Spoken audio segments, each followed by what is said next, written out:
राज्य में कलबल करिब ताती। एप्रिल ठारू मे रे बढ़िबो दिन और राति तापमात्रा। आगुआ सतर्कता जारी कला पाणीपाग विभाग।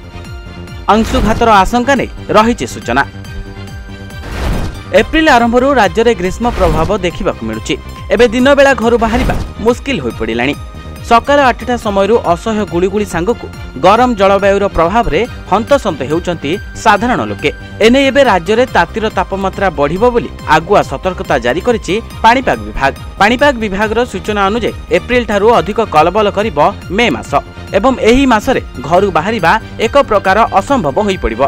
तेबे भुवनेश्वर आंचलिक पाणीपाग केन्द्रर पाणीपाग विज्ञानी उमाशंकर दास ट्वीट करी कहिसंती मे मासरे प्रचंड ग्रीष्म प्रभाव रहिबो।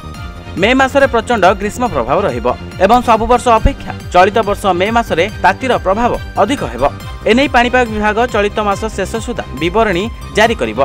तेबे राज्य में गतकालीर तापमात्रा देखा गले ए वर्ष प्रथम थर पर 44 डिग्री पार करिछि राज्यर ताती। तेबे 44.3 डिग्री सह बौद्ध पालटिथिला गतकालीर उत्तप्त सहर। यह तळकु थिला बारिपदा। एठारे दिनर सर्वोच्च तापमात्रा 44.2 डिग्री रेकर्ड करा जायतिला। तेबे गतकाली राज्य में 32टी सहर तापमात्रा 40 डिग्री ऊपर रहितबा बेले एहा मध्यरु 10टी सहर तापमात्रा 43 डिग्री बा ताठारु अधिक रहितला।